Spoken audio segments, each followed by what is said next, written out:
छात्र 13.05 किलोग्राम खाद्यान्न तथा 901 रुपए की धनराशि हमारे विभाग के द्वारा उपलब्ध कराई जा रही है।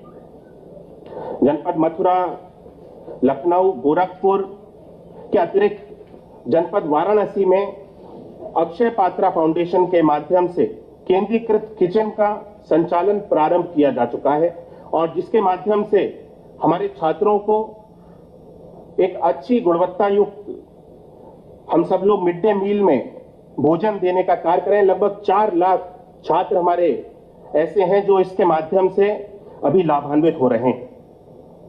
7,000 विद्यालयों में आदर्श किचन स्थापित किए जाने हेतु किचन उपकरण, बर्तन की धनराशि जनपदों को उपलब्ध करा करके प्रथम त्रैमास में कार्य पूर्ण कराया जा चुका है। परिषदीय शिक्षकों को कैशलेस चिकित्सा की सुविधा उपलब्ध कराने हेतु निम्नलिखित तरह की हम सब लोगों ने कार्रवाई करी है। यह अभियान ऐसा था जिसको काफी समय से इस चीज की मांग शिक्षकों के द्वारा उठाई जा रही थी और पिछले 100 दिनों में हम सब लोगों ने इसका लक्ष्य लिया था कि 100 दिनों में कैशलेस चिकित्सा सुविधा हम सब लोग अपने शिक्षकों के लिए बनाने का कार्य करेंगे और इसको हम सब लोगों ने आज एक मूर्त रूप दिया है। शासनादेश अनुसार सरकारी उपक्रम में परिषदीय शिक्षकों, शिक्षणेतर कर्मचारियों को कैशलेस सामूहिक स्वास्थ्य बीमा पॉलिसी हेतु ई निविदा प्रकाशित की गई है, जिसकी वित्तीय बिड खोली जा चुकी है। अग्रेतर कार्यवाही की जा रही है। कैशलेस सामूहिक स्वास्थ्य बीमा पॉलिसी के लिए सरकार उपक्रम में 3 लाख, 5 लाख और 7 लाख एवं 10 लाख की धनराशि की बीमा दरों की मांग की गई है।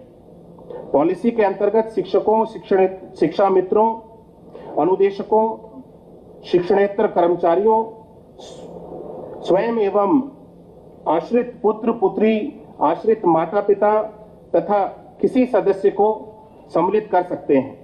पॉलिसी से लगभग 6 लाख शिक्षक, शिक्षा मित्र, अनुदेशक, शिक्षणेतर कर्मचारी इस पॉलिसी के अंतर्गत लाभान्वित होंगे। हम सब लोगों ने प्रयास किया है कि 100 दिनों में जितने हमने लक्ष्य अपने लिए थे उन सभी लक्ष्यों पे हम सब खरे उतरते हुए विभाग को और मजबूती देते हुए हम सब लोगों ने कार्य किया है।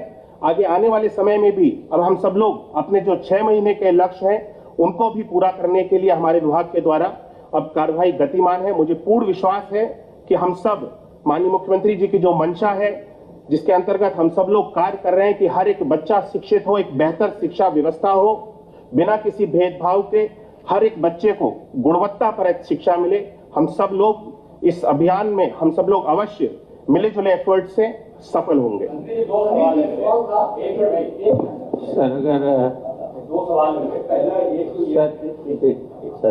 सर अगर अनुमति हो तो 3-4 बिंदुओं पे मैं बता दूं, फिर इसके बाद हम लोग ले सकते हैं सवाल या पहले क्वेश्चन लेना चाहेंगे। आप बता दें डीबीटी का।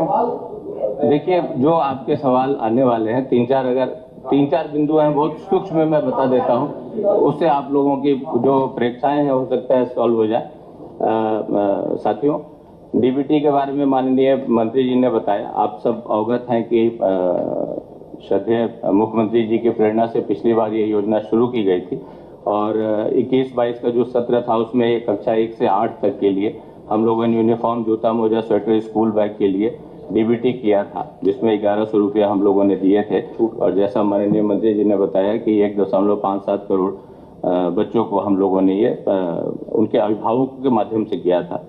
एक इसमें डीबीटी में कुछ लोगों ने ये किया था कि परिवार खरीद रहे हैं या नहीं खरीद रहे हैं, तो एक स्वतंत्र संस्था से, माइक्रोसेफ से हम लोगों ने इसका एक सर्वे कराया था, जिन्होंने विभिन्न ब्लॉकों, गाँवों में जाकर के ये सर्वे किया इंडिपेंडेंट, और उन्होंने कहा कि करीब 85% लोगों ने इससे अपनी प्रसन्नता व्यक्त की है, क्योंकि इससे उनमें स्वतंत्रता रहते हुए अपने मनोनुकूल सामग्री बच्चों के लिए खरीद सकते हैं। हम लोगों ने जो स्कूल मैनेजमेंट कमेटी है उनके माध्यम से भी हम लोगों ने स्कूल मैनेजमेंट कमेटी को भी इसमें प्रेरित किया है और अपने अभिभावकों को, अपने शिक्षकों को भी कहा है कि आप अभिभावकों को इसके लिए प्रेरित करें। और इस वर्ष हम लोग 1200 रुपये प्रति बच्चे दे रहे हैं, जिसमें वो नोटबुक, अपनी पेंसिल वगैरह भी से खरीद सकें। जैसा माननीय मंत्री जी ने बताया कि इस बार ये भी जोर है कि हर बच्चे को हम लोग आधार सत्यापित करें। तो इस पिछली बार तो केवल अभिभावकों का हम लोगों ने किया था और बैंक अकाउंट उनके अभिभावक से किया था। इस बार हम लोग अभिभावकों के और बैंक अकाउंट के साथ बच्चों की भी सीडिंग कर रहे हैं। तो ये एक नई चीज हो रही है। हर बच्चा आधार प्रमाणित होगा, उसी को हम लोग इसमें लेंगे। दूसरा पॉइंट है जो उल्लेखनीय है वो है स्मार्ट क्लासेस की स्थापना। अभी CSR और अन्य सहयोग से हम लोग करीब 12,000 स्कूलों में स्मार्ट क्लासेस चला रहे हैं, जो कि इस वर्ष जो गवर्नमेंट ऑफ इंडिया ने अप्रूव किया है 18,381 स्मार्ट क्लासेस अप्रूव किए हैं। तो इस वर्ष वो लगेंगे। हम लोगों की का ये प्लान है कि आगामी 4-5 वर्षों में हर स्कूल को हम लोग स्मार्ट क्लास से आच्छादित करें। उसी तरह एक मांग थी, कोविड के अंतर्गत देखा गया कि डिजिटल लर्निंग जो है उससे वो बहुत सहयोगी है। तो इस बार गवर्नमेंट ऑफ इंडिया ने ये अनुमोदित किया है कि करीब 2 लाख टैबलेट विद्यालयों में दिए जाए। तो हर एक विद्यालय में हम लोग ये 2 लाख टैबलेट देंगे। निपुण जो है वो माननीय मंत्री जी ने बता दिया है। बस उसमें मैं ये ऐड करना चाहूँगा कि जो अधिगम है, जो आउटकम है बच्चों के पढ़ने लिखने का, उसको कैसे मापा जाए और कैसे हम लोग उस लाएं, कैसे रिस्पॉन्सिबिलिटी फिक्स करें टीचर्स की और हर स्कूल की। तो इस साल में हम लोग 4 टेस्ट करेंगे बच्चों का, जिनको कि हम लोग रिकॉर्ड करेंगे और उसको एक ट्रैकिंग सिस्टम पे डालेंगे, ताकि हर बच्चे का हर तिमाही क्या प्रोग्रेस रही है उसको हम सब्जेक्ट वाइज कर पाएंगे। एक और माननीय मुख्यमंत्री जी की प्रेरणा से, मंत्री जी के सहयोग से ये शुरू हुआ है विद्यांजलि पोर्टल, कायाकल्प विद्यांजलि पोर्टल। इसमें बहुत सारे लोग इच्छुक होते हैं। आप भी जहाँ से पढ़ के आए हैं, आपको मन करता है जब आपने जिंदगी में एक मुकाम पाया, तो ये होता है कि हम उस विद्यालय में कुछ दें, या तो हम मेंटरिंग ही करें, या हम फिजिकल रूप से कुछ दें, या हम उसको मॉनेटरी रूप से दें। बहुत सारे लोग विदेशों में बसे हैं, दूसरे शहरों में बसे हैं, अपने गांव और अपने पुराने स्कूल में देना चाहते हैं। तो एक विद्यांजलि पोर्टल की हम लोग स्थापना कर रहे हैं, जल्दी ही इसका इनॉग्रेशन हम लोग करेंगे, जिसमें पूरे स्कूल को आप गोद ले सकते हैं, या आप डिस्ट्रिक्ट के स्कूल के लिए आप अपना फंडिंग कर सकते हैं, किसी स्पेसिफिक स्कूल के लिए कर सकते हैं। आप फर्नीचर कोई भौतिक रूप से आप कोई सामग्री उसमें उपलब्ध करा सकते हैं, खेलने की या पढ़ने की सामग्री, लाइब्रेरी को डोनेट कर सकते हैं, या आप केवल मेंटरिंग कर सकते हैं। आप चाहें कि किसी स्कूल में जाकर के बच्चों को पढ़ाएं तो वो भी आप कर सकते हैं। तो ये कायाकल्प विद्यांजलि पोर्टल हम लोग इस पर शुरू करेंगे। 2 बिंदु और थे। एक वर्ल्ड बैंक प्रोजेक्ट सर के सहयोग से ये हम लोगों ने लिया है, गवर्नमेंट ऑफ इंडिया ने इसको अप्रूव कर दिया है, और इसमें हम लोग करीब ये $500 मिलियन का होगा, करीब 4,000 करोड़ का ये प्रोजेक्ट है, जिसमें राज्य सरकार की सहभागिता 25% होगी।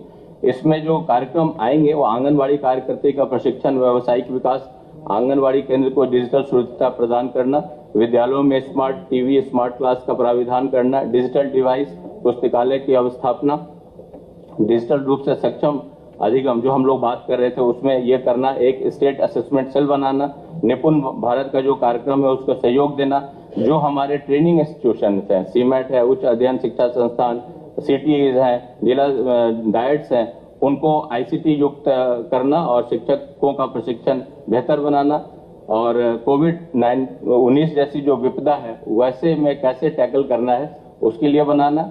एक और है जो उल्लेखनीय प्रयास हुआ है, नाबार्ड के साथ हम लोगों ने टाई अप किया है, और नाबार्ड के साथ हम लोग ये आगामी 4 वर्षों में 22-23 से लेकर के 25-26 तक 3 कार्यक्रम उनके सहयोग से ला रहे हैं। एक तो मॉडल कंपोजिट स्कूल, ये एक बात की जा रही है कि स्कूल 1 से लेकर 12वीं तक एक ही जगह हो और उनको बिल्कुल अच्छी गुणवत्ता युक्त हो।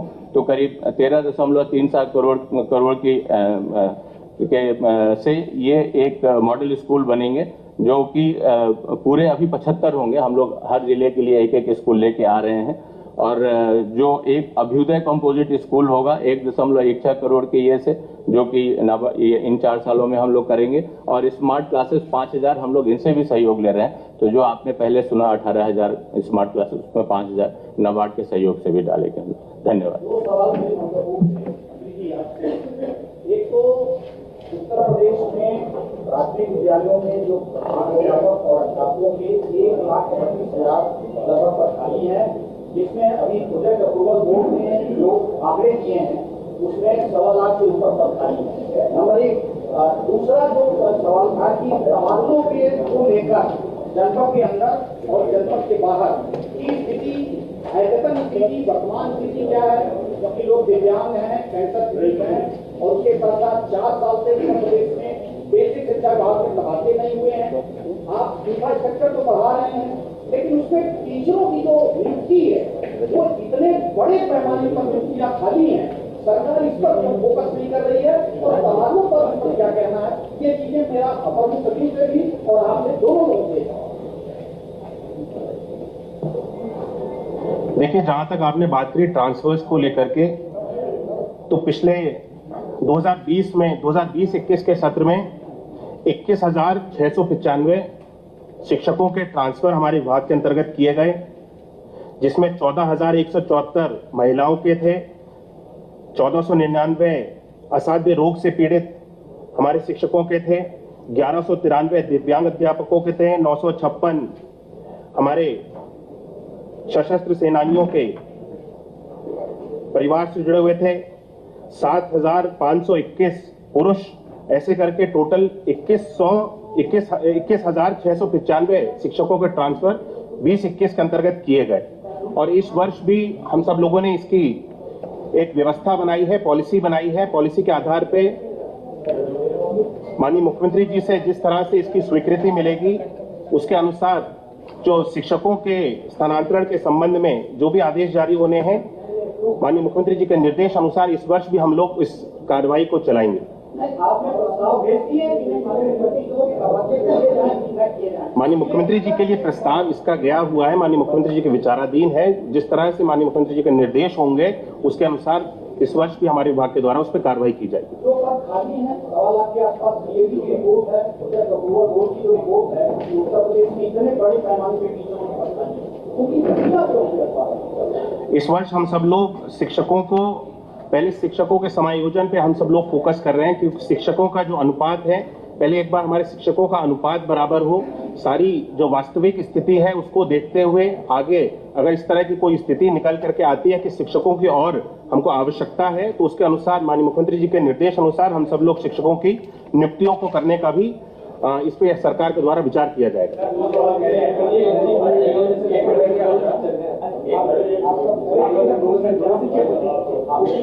ये दो सवाल मेरे हैं सर। एक तो आपने कोविड काल में जिक्र किया कि कैसे शिक्षा व्यवस्था होगा। कोविड में बड़े पैमाने पर शिक्षक में दिवंगत हो गए थे और मृतक आश्रितों की नियुक्ति की व्यवस्था है। उच्च शिक्षण प्राप्त लोगों को आप समूह ग में भर्तियां दे रहे हैं, क्योंकि समूह ग में आपके आश्रित पदों को भरे नहीं जा सकते। उसकी पॉलिसी आज तक तय नहीं हो पाई और बड़े पैमाने पर शिक्षकों की नियुक्ति नहीं हो पाई। और दूसरा मेरा सवाल यह है कि शहरी और ग्रामीण कार्य विभाग या कैडर विभाग है, उसके चक्कर में शहरों में बड़े पैमाने पर स्कूलों में शिक्षक नहीं है, कहीं एकल शिक्षकों से कंप्यूटर के भरोसे चल रहे हैं। तो इन दोनों के लिए क्या मानना? जैसा कि मैंने अभी कहा कि शिक्षकों के समायोजन पे जो हम सब लोगों ने इस बार व्यवस्था बनाई है, इसके ऊपर माननीय मुख्यमंत्री जी के जैसे निर्देश प्राप्त होंगे, पहले शिक्षकों का समायोजन किया जाएगा कि शिक्षकों का अनुपात, इसके ऊपर भी आने वाले समय में विचार किया जाएगा। पहले हम लोग शिक्षकों का समायोजन करेंगे कि शहरी के शिक्षक, हर एक विद्यालय में शिक्षकों का अनुपात बराबर हो जाए, और उसके बाद अगर आवश्यकता लगती है कि ग्रामीण से शिक्षकों को अगर शहरी में लेकर के आना है, तो माननीय मुख्यमंत्री जी इसके ऊपर चर्चा करते हुए इसकी भी व्यवस्था आगे आने वाले समय में बनाई जाएगी। मृतक आश्रित को लेकर के, क्योंकि क्लास 3 के, जैसे कि आपने बोला कि पद इसके लिमिटेड होते हैं क्लास 3 के, और हम सब लोग इसको पदों को सृजित नहीं कर सकते हैं, तो क्लास 4 में इसकी व्यवस्था बनाई गई है कि मृतक आश्रित में अगर कोई पद क्लास 3 का उस जनपद में, उस जिले में वहां पे खाली है, तो उसको वरीयता के आधार पे को छोड़ के बाकी विभागों में रिसेंट पदों की व्यवस्था है। आपके यहाँ से भी प्रस्ताव गया था रिसेंट पदों पर भर्ती करने के लिए, बाकी विभागों में है तो फिर इसमें क्यों नहीं है सर? देखिए, जैसा माननीय मंत्री जी ने बताया कि जितने पद हैं हमारे, उनके अगेंस्ट तो हम लोग नियुक्तियां करते हैं, लेकिन उसके अलावा अभी क्लास 3 के पद हमारे पास नहीं है, इसलिए उन पर हम नियुक्ति नहीं कर रहे हैं, लेकिन क्लास 4 में हम कर रहे हैं। दिक्कत यह आती है कि बहुत सारे बच्चे ज़्यादा क्वालिफाइड हैं, उनके लिए यह व्यवस्था है कि अगर वो टीचर की क्वालिफिकेशन कर लेते हैं तो हम उनको एज सहायक अध्यापक अपने यहाँ नियुक्त करते हैं। तो ये दो हैं, ये परिषदीय पद हैं, इनमें अभी हम लोग अधिसंख्य पदों पे नियुक्ति नहीं कर रहे।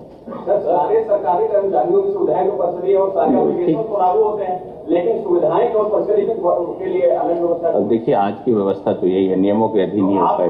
प्रस्ताव करेंगे, क्योंकि जो बहुत सक्षम लोग हैं उनके लिए तो एसडी के पद क्रिएट हो जाते हैं, और सामान्य शिक्षक जो है 5-5 साल तक जो है उनका नियुक्त नहीं पा सकता है। देखिए, वो हम लोगों ने उसमें यही किया है और कर भी रहे हैं, बहुत सारे बच्चों की सहायता भी की है, और उसमें शिक्षक कि अगर वो क्वालिफिकेशन रखते हैं उनकी ट्रेनिंग करा के तो हम लोग उनको सहायक अध्यापक के रूप में लेंगे।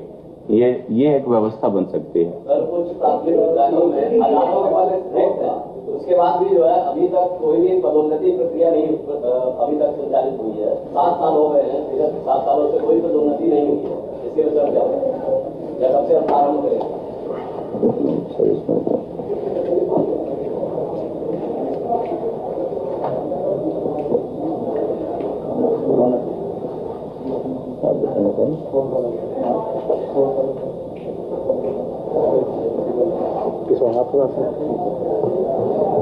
सर, आपके अनुमति बता दें। बिल्कुल। जो हमारे अपर प्राइमरी में है, जो उसका फीडिंग कार्डर हमारा प्राइमरी का सहायक अध्यापक या तो प्राइमरी में प्रिंसिपल होते हैं या अपर प्राइमरी में सहायक अध्यापक के पद होते हैं। तो इसमें काफ़ी सालों से कोर्ट में केसेस चल रहे थे और अभी उसमें हम लोगों ने दृढ़ता से पैरवी की और उसके बाद अभी हम लोग पॉलिसी बना रहे हैं और अतिशीघ्र इसको कार्रवाई को पूर्ण करने के लिए पूरा प्रयास करेंगे। जी, प्राथमिक विद्यालय में उत्तर प्रदेश के प्राथमिक विद्यालय में एक तो बाउंड्री वाल काफी इंफ्रास्ट्रक्चर की बात करी, इंफ्रास्ट्रक्चर दे रहे हैं, वहाँ पे बुनियादी जो चीजें हैं हमने खुद दर्जनों प्राथमिक विद्यालयों का दौरा किया, हमने देखा वहाँ पे एक कोई स्कूल में बाउंड्री वाल की आवश्यकता, वहाँ पीने के पानी की व्यवस्था, वहाँ पे जो रेस्ट रोड है बैठने की व्यवस्था, उसके साथ साथ बिजली और जो खाना खाने की जगह है, ये लोग बुनियादी इंफ्रास्ट्रक्चर है, बहुत ही अच्छा है, इसको अपडेट करें। देखिए, मैंने जैसे कि कायाकल्प की बात करी तो ये सारी चीजें कायाकल्प के अंतर्गत हैं और इस पे हम सब लोगों ने सुधार किया है। और आप अगर जी 19 पैरामीटर्स हैं डिफरेंट, उसके अंतर्गत ये सारी चीजें आपने बताई, ये सारी चीजें उसमें हम सब लोगों ने ली हुई हैं। और मैंने जैसे कि आपको बताया कि 85% तक अब आप वर्तमान की स्थिति को अगर जाकर के देखेंगे तो आप शायद अगर अभी जो जिक्र कर रहे हैं कुछ समय पहले की स्थिति होगी, अगर आप वर्तमान स्थिति को जाकर के देखेंगे तो इस तरह की कहीं पर भी अब स्थिति देखने को नहीं मिलती है। 19 पैरामीटर्स में 85% ओवरऑल मैं बताऊंगा कि हम सब लोगों ने काम पूरा कर लिया है और सभी जगहों पे भोजन की व्यवस्था जिस तरह की आपने कही तो किचन की व्यवस्था हर एक विद्यालय में अब बेहतर हो गई है। बच्चों को शुद्ध भोजन मिलता है, साफ भोजन मिलता है, पेयजल की व्यवस्था हर जगह पर है, शौचालय की व्यवस्था हर जगह पर है। इसी के साथ साथ दिव्यांग टॉयलेट, दिव्यांग बच्चों के लिए भी हम सब लोग शौचालय बना रहे हैं, उस पर भी बहुत तेजी से कार्य चल रहा है। इस व्यवस्था को भी हम सब लोग पूरा कर लेंगे और मुझे लगता है कि आने वाले वर्षों में इसी कार्यकाल के अंतर्गत हम सब लोग सैचुरेशन पे आ जाएंगे और 19 के 19 पैरामीटर्स जो हैं हमारे विद्यालयों के सभी विद्यालयों में हम सब लोग पूर्ण कर लेंगे।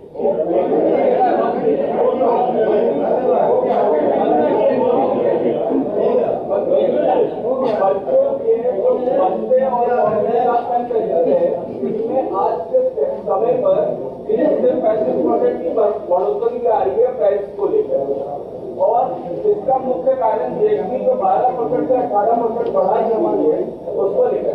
तो क्या जो आमदनी है निम्न वर्ग के बच्चों के लिए जो नहीं खरीद पा रहे, क्या उसके रेट और जीएसटी को लेकर के नीचे आया? देखिए, मुझे लगता है ये व्यवस्था जो सरकार के द्वारा बनाई गई है, जो 1100 रुपए की धनराशि थी इस वर्ष उसको बढ़ा करके 1200 रुपए की धनराशि की गई है। इससे हमारे जितने भी अधिकतम अभिभावक जो फीडबैक हमारे पास आया है इस व्यवस्था से प्रसन्न है।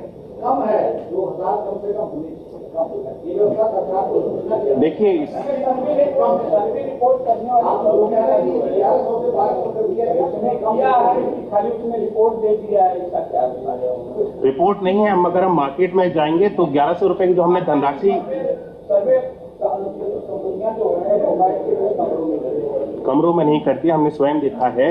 1100 रुपए की धनराशि में जितनी हम सब लोग एक बैग, 2 ड्रेस, जूते, मोजे की व्यवस्था हम सब लोगों ने बनाई है और 1100 रुपए की धनराशि में आप मार्केट में जाएंगे तो पैकेट्स बना करके लोग उसी धनराशि के अंतर्गत इतनी सारी चीजों को उपलब्ध कराया जा रहा है और अभिभावक इसको ले भी रहे हैं। और इसके साथ साथ जरूरी नहीं है कि अभिभावक हर वर्ष जो है सारी चीजों को खरीदे। जैसे 1100 रुपए की धनराशि और इस वर्ष 1200 रुपए की गई है, 100 रुपए में 4 कॉपीज, 2 पेंसिल, उसको 2 रबर, कटर, इन सारी चीजों की व्यवस्था भी बनाई गई है। स्टेशनरी की भी हर वर्ष, किसी वर्ष कोई अभिभावक एक अच्छा बैग खरीद सकता है, किसी वर्ष अभिभावक अच्छी ड्रेस ले सकता है। हालांकि 1200 रुपए में ये सारी चीजें उपलब्ध हैं, लेकिन अगर और अच्छी गुणवत्ता है तो अभिभावक हर वर्ष अलग अलग चीजों को लेकर के, जो कि एक वर्ष एक बैग अगर हम अच्छी अच्छा क्वालिटी का बैग खरीदें तो मुझे लगता है कि 2 वर्ष तक एक बैग को आराम से इस्तेमाल किया जा सकता है। तो हम सब